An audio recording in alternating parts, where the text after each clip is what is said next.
Two fandom আবার একটা Indian ফুটবলের ভিডিও নিয়ে চলে এসেছি। কালকে একটা ম্যাচ ডে ছিল, আজকেও কিন্তু একটা ম্যাচ ডে আছে, মোহনবাগানের ম্যাচ ডে জামশেদপুরে লেগেছে। তো কালকের ম্যাচে তো ইস্ট বেঙ্গল হেরে গেছে 2-1 গোলে, যদিও শুরুটা ভালো করেছিল, তারপরে কিন্তু পেনাল্টি দিয়ে একটা বাজে গোল খেয়ে কিন্তু 2-1 হেরে গেছে। তো সেই জায়গা থেকে টপ 6 এর লড়াইটা কিন্তু ইস্ট বেঙ্গলের জন্য আরো কঠিন হয়ে গেছে।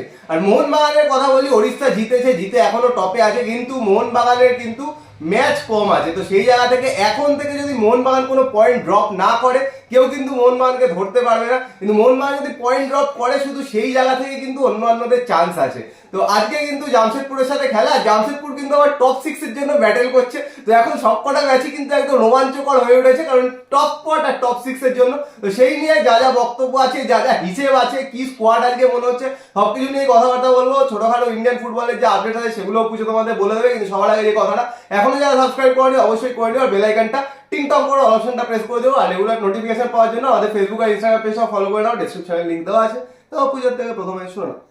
তো প্রথমে আপডেট গুলো দিয়ে দিই। তো আজকে আবার ইন্ডিয়ান ওমেন্স লিগের কিন্তু খেলা রয়েছে east Bengal FC versus Hopes.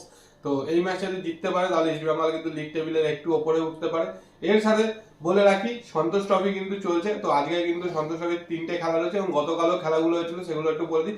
Railway 1-0 গোলে জিতেছে, সুব্রত মুর্মু গোল করেছে।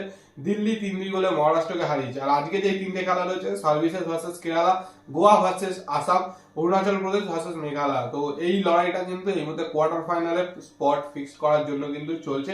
এবং তার সাথে বলে রাখি, আন্ডার-16 ওমেন্স সাব চ্যাম্পিয়নশিপও কিন্তু আজকে থেকে শুরু হচ্ছে। আর আজকেই কিন্তু ইন্ডিয়া ভার্সেস ভুটানের খেলা রয়েছে দুপুর 2:45 থেকে স্পোর্টস ওয়ার্কস ইউটিউব চ্যানেলে। এর সাথে আরো একটা আপডেট দিই। তো গতকালকে কিন্তু আই লিগের দুটো গুরুত্বপূর্ণ ম্যাচ ছিল। একটা ছিল হচ্ছে শ্রীনিধি ভার্সেস মোহামেডান, সেটা কিন্তু 1-1 গোলে ড্র হয়েছে। আর একটা ছিল নামধারী ভার্সেস গোকুলাম, সেটা কিন্তু গোকুলাম হেরে গেছে। তো আই লিগও কিন্তু লিগ টেবিল জমে গেছে। তো এখন আগামী 2-3টে ম্যাচের উপরে কিন্তু ডিপেন্ড করবে কে আই লিগ চ্যাম্পিয়ন হতে চলেছে। তো আইএসএল এ যেমন বললাম, মোহনবাগান যদি কোনো পয়েন্ট ড্রপ না করে তবে মোহনবাগানই কিন্তু শিল্ড চ্যাম্পিয়ন হবে। সেরকমই মোহামেডান যদি আই লিগে কোনো পয়েন্ট ড্রপ না করে, মোহামেডানই কিন্তু আই লিগ জিতবে। কিন্তু এখানে হলো মেইন পয়েন্ট ড্রপ করার।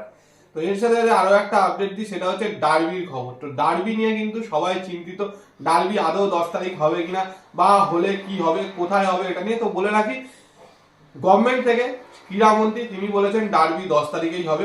But as usual Bidhannagar commissionerate থেকে কিন্তু হাত তুলে নিয়েছে। তারা বলেছে তাদের পক্ষে 10 তারিখে ডার্বি অর্গানাইজ করা সম্ভব নয়, কারণ হিউজ পরিমাণ পুলিশ লাগে, তার সাথে রোড মেনটেনেন্স লাগে, তার সাথে ব্রিগেড রয়েছে। তো তাদের পক্ষে সম্ভব নয়, এটা কিন্তু জানিয়েছিল। তো সেই মতোই কিন্তু আজকে দুপুর 2টো থেকে ইস্ট বেঙ্গল ক্লাব অফিসিয়ালদের সাথে বিধাননগর কমিশনারেটের একটা মিটিং হওয়ার কথা ছিল। সেই মিটিংটা কিন্তু আজকে হচ্ছে না, এতদূরই খবর। তো যদি না হয় তাহলে ডার্বি কি আদৌ 10 তারিখে হবে কিনা সেটা নিয়ে একটা সংশয়। বাট কমিশনারেট থেকে একটা প্রস্তাব দেওয়া হয়েছিল যে 10 তারিখের জায়গায় যদি 9 তারিখে করা যায়, মানে এটা ইস্ট বেঙ্গল ক্লাব থেকে কমিশনারেটকে প্রস্তাব দিয়েছিল যে 9 তারিখে যদি করা যায়, তো সেটাতেও কিন্তু তাদের আপত্তি রয়েছে। তো আলটিমেট এখনো অবধি বোঝা যাচ্ছে না যে ডার্বির ভবিষ্যৎ কি হতে চলেছে। তো আরো 1 বা 2 দিন লাগবে ডার্বির সম্পর্কে একদম কনফার্ম নিউজ আসতে। তো ডার্বির ব্যাপারে শুনে নিলে এবার তোমাদের একটু হিসেব বোঝাই, অনেক হিসেব আছে এখানে। কেন তোমাদের বললাম যে মোহনবাগান যদি 1 পয়েন্টও ড্রপ না করে তাহলে মোহনবাগান চ্যাম্পিয়ন, কারণ 15 ম্যাচে মোহনবাগানের 30 পয়েন্ট আছে, বাকি মুম্বাইয়ের 16 ম্যাচে 32 পয়েন্ট আছে, ওড়িশা 17 ম্যাচে 35 পয়েন্ট আছে। তো এখান থেকে যদি সব ম্যাচ জিততে থাকে, একটা পয়েন্টও ড্রপ না করে, কোনো ড্র বা হার না হারে, তাহলে কিন্তু মোহনবাগানই চ্যাম্পিয়ন, কারণ মোহনবাগান কিন্তু ম্যাচের দিক থেকে এগিয়ে আছে পয়েন্টে। তো আজকে জামশেদপুরের সাথে খেলা, যদি জিতে যায় আবার কিন্তু সেকেন্ডে উঠে যাবে 16 পয়েন্টে 33 পয়েন্ট নিয়ে। আর জামশেদপুর যদি আজকে হারে, ধরে নিলাম যদি জামশেদপুর আজকে হারে, সেই জায়গাটা কিন্তু জামশেদপুরের 18 ম্যাচে 20 পয়েন্ট হবে। নর্থ ইস্টের পরের খেলাটা আছে কিন্তু পাঞ্জাবের সাথে। তো সেই ম্যাচটা কিন্তু নর্থ ইস্টের জন্য ইম্পর্টেন্ট। আর নর্থ ইস্ট ওই ম্যাচটা জিতলে কিন্তু নর্থ ইস্ট টপ 6 এর মধ্যে ঢুকে যাবে। আর অ্যাডভান্টেজ থাকবে, কারণ অন্য সবার চেয়ে পয়েন্ট বেশি থাকবে, জামশেদপুরের থেকেও পয়েন্ট বেশি থাকবে, জামশেদপুরের থেকে ম্যাচ কম থাকবে। তো নর্থ ইস্টের কিন্তু একটা পাকা জায়গা হয়ে যাবে যদি পাঞ্জাবকে হারাতে পারে। আর যদি পাঞ্জাবের সাথে ড্র করে আরো রোমাঞ্চকর হয়ে উঠবে, কারণ নর্থ ইস্টের তখন 17 ম্যাচে 20 পয়েন্ট হবে, জামশেদপুরের সাথে ইকুয়াল হয়ে যাবে। আর পাঞ্জাবের তখন 17 ম্যাচে 18 পয়েন্ট হবে, বেঙ্গালুরু আর ইস্ট বেঙ্গলের সাথে ইকুয়াল হয়ে যাবে। তাহলে বুঝতে পারছো রেসে কিন্তু সবাই আছে, কেউ এখনো বেরিয়ে যায়নি। নেক্সট কিছু ম্যাচের উপর কিন্তু ডিপেন্ড করছে, রেসে আস্তে আস্তে কিন্তু কিছু লোক বেরোতে থাকবে, সেটা কিন্তু নেক্সট কিছু ম্যাচের উপর ডিপেন্ড করছে। ওপরেও রেস চলছে, নিচেও রেস চলছে, দেখা যাক, মানে একদম রোমাঞ্চকর হয়ে উঠেছে লাস্টের দিকে। তো এবার চলে আসি আজকের খেলায় মোহনবাগান ভার্সেস জামশেদপুরের গলা। তো তারপরে ও গতকালকের খেলা নিয়ে বলে দেবে। তো তার আগে বলে দিই যে মোহনবাগান সুপার জায়ান্ট কিন্তু আরো একজন প্লেয়ারকে রেজিস্টার করেছে। কলকাতা ফুটবল লিগে অসাধারণ খেলেছিল সেই টাইসন সিংকে কিন্তু রেজিস্টার করেছে আইএসএল স্কোয়াডে। আর আজকের খেলাটা কিন্তু অবশ্যই যেরকম মোহনবাগানের জন্য গুরুত্বপূর্ণ সেরকম কিন্তু জামশেদপুরের জন্য গুরুত্বপূর্ণ। জামশেদপুর জিতলে কিন্তু টপ 6-এ ফাইটে থাকবে, আর মোহনবাগান জিতলে কিন্তু শিল্ড চ্যাম্পিয়নশিপের ফাইটে থাকবে। আর আজকে কিন্তু খালিদ জামিলের খালিদ জামিল কিন্তু কোচ হওয়ার পরে থেকে জামশেদপুর কিন্তু অসাধারণ খেলে আসছে।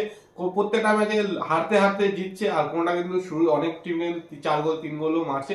তো সেখান থেকে খুব একটা ইজি ফাইট কিন্তু হবে না সেইখান থেকে। আর তার সাথে খালিদ জামিলের কোচিং দেখেইছো, মোটামুটি যথেষ্ট ভালো একজন কোচিং। আর তার সাথে হাবাসের, আর সেখানে কিন্তু জনি কাউকোর মতো প্লেয়ার রয়েছে, দিমিত্রির মতো কিন্তু প্লেয়ার রয়েছে। তো মোহনবাগানের স্কোয়াড আশা করা যায় ওড়িশার এগেন্স্টে যা নেমেছিল পুরো সেম স্কোয়াড থাকবে। আর জনি কাউকো কিন্তু আস্তে আস্তে নিজের ফর্মে ফিরছে। আগের জনি কাউকোকে আমরা দেখতে পাচ্ছি, পুরো আগের ভার্সনটাকে হয়তো দেখবে আজকের ম্যাচে আবার ফিরে পেলে। আর ওরকম যদি খেলে তাহলে তো কথা নেই। কিন্তু একটাই জিনিস বলবো, সাদিকু যা মিস করেছে আগের দিন, ওরকম কিন্তু চান্স পেলে যদি পায় কনভার্ট করতে হবে, নাহলে কিন্তু মুশকিল আছে। কারণ এই মুহূর্তে কিন্তু জামশেদপুর একটা অন্যরকম টিম হয়ে উঠেছে, মাঝে মাঝে কিন্তু কাউন্টার অ্যাটাকে গোল করে দিচ্ছে, মানে হঠাৎ করে অ্যাটাক করে কিন্তু গোল করে ফেলছে। তো সেই জায়গাটা কিন্তু ডিফেন্সটা সামলে, যেটা হাবাস সবসময় করে, ডিফেন্সটা সামলে কিন্তু অ্যাটাক করতে হবে। আর একটা আজকে হয়তো সাহাল আব্দুল সামাদকে পাবে না মোহনবাগান, কারণ শোনা যাচ্ছে যে ওর নাকি একটা হালকা ইনজুরি রয়েছে। তো সেই জায়গা থেকে হয়তো অনিরুদ্ধ থাপা শুরু করতে পারে, বা টাইসন সিংকেও সুযোগ দিতে পারে। তো দেখা যাক সেটা হাবাস কিভাবে স্টার্ট করায়। আর বাকি যেটা বললাম মোটামুটি সেম স্কোয়াডই থাকবে, খুব একটা কিছু চেঞ্জেস হবে না। আর জামশেদপুর কিভাবে নামায় সে মানে স্কোয়াডটা সাজায় সেটাই হচ্ছে দেখা যায়। চিমাচুবুকে শুরুতে নাকি চিমাচুবুর সাথে তোরকেও নামিয়ে দেবে অ্যাটাকিং খেলার জন্য। আরেকটা জিনিসও কিন্তু সারপ্রাইজ হতে পারে, হাবাস কিন্তু মাঝে মাঝে সারপ্রাইজ দিতে এক্সপার্ট। দেখবে হয়তো কামিন্সকে নামিয়ে দিল আজকে সাদিকুর জায়গায়, এটা কিন্তু হতেই পারে। কারণ সাদিকু আগের দিন কিন্তু খুব বাজে বাজে কিছু মিস করেছিল, না হলে কিন্তু এই মুহূর্তে মোহনবাগান টেবিলে আরো খুব ভালো পজিশনে থাকতে পারতো। তো সেটা দেখা যাক। তোমাদের কি মনে হচ্ছে, মোহনবাগান ফ্যান যারা কি মনে হচ্ছে কমেন্ট বক্সে কমেন্ট করে জানিও যে স্টার্টিং 11 কি হতে পারে। আর পুচে কিন্তু যাবে ব্লগ করতে রাত্রিবেলা 10:30 থেকে 11টার মাঝে ব্লগ পেয়ে যাবে, সেটাও কিন্তু অবশ্যই দেখো। আর ইস্ট বেঙ্গলের খেলা নিয়ে যদি জিজ্ঞেস করো, ইস্ট বেঙ্গলের খেলা নিয়ে বিশেষ সেরকম কিছু বলার নেই। কারণ অন্য দিন কিন্তু এর চেয়েও বাজে খেলেছে, কিন্তু কালকের ম্যাচটা বলতে গেলে কিন্তু একটু কম্পিটিটিভ ছিল, অনেক পাস খেলার চেষ্টা করছিল, ওপরে কিন্তু অ্যাটাকও হচ্ছিল। আর বিষ্ণু শুরুতেই যে গোলটা, খুবই ভালো গোল বলতে গেলে, নিচ থেকে কিন্তু প্যান্টিক বলটাও যেরকম ভালো বাড়িয়ে বিষ্ণু রিসিভ করেছে, বলটা টেনেছে গিয়ে কিন্তু একদম জায়গায় ফিনিশ করে দিয়েছে, যেখান থেকে আমরিন্দার নড়তেই পারেনি, খুবই ভালো। কিন্তু তারপরে একটা পেনাল্টিটা মানে সফট ডিসিশন আমি বলবো, হয়তো ওখানে না দিলেও পারতো, কিন্তু সফট ডিসিশন খুবই, টেনে ফেলে দিয়ে তারপরে কিন্তু একটা হালকা ডাইভি ছিল। যাই হোক, পেনাল্টি কিন্তু কনভার্ট করে আমের জৌ, একদম ডিপেন্ডেবল প্লেয়ার। মানে আমের জৌর মতো একটা প্লেয়ার যে কোনো টিমে থাকলে সেই টিমের কোর পুরো স্ট্রং থাকে। আমের জৌ পুরোপুরি কিন্তু খেলাটা চালনা করেছে, আর সেরকমই কিন্তু রেজাল্টও পেয়েছে। আর তারপরে একটা কিন্তু একদম কর্নার করে নিজের এক্সপিরিয়েন্স দিয়ে, আর জোরে কর্নার করে লো, আর সেটাই কিন্তু সবার গায়ে লেগে আস্তে করে কিন্তু ঢুকে যায় একদম পায়ের ফাঁক দিয়ে। তো সেই জায়গা থেকে ম্যাচটা কিন্তু জিতে বেরিয়ে যায় ওড়িশা। কিন্তু আমি বলবো অন্য দিনের চেয়ে মানে লাস্ট ম্যাচটা হয়তো জিতেছে, কিন্তু সেই ম্যাচটাতেও কিন্তু পারফরমেন্স খুবই বাজে ছিল ইস্ট বেঙ্গল। এই ম্যাচটাতে একটু মনে হয়েছে আরো ইমপ্রুভ করেছে, কিন্তু হয়তো সৌভিক চক্রবর্তী বা এদের স্টার্টিং থেকে নামানো উচিত ছিল, কোচের হয়তো অন্য কোনো ট্যাকটিক্স ছিল। তো দেখা যাক এর পরের ম্যাচ গোয়ার সাথে আবার সেই ম্যাচে ফিরে আসতে পারে কিনা। তো যা বক্তব্য ছিল পুরো বলে দিলাম। তোমাদের কি বক্তব্য কমেন্ট বক্সে কমেন্ট করে জানিও। ভিডিওটা পছন্দ হলে লাইক করে দিও, শেয়ার করে দিও, চ্যানেলটা অবশ্যই সাবস্ক্রাইব করে দিও, বেল আইকনটা টিং টং করে দাও রেগুলার নোটিফিকেশন পাওয়ার জন্য। চলো এখনের জন্য টাটা।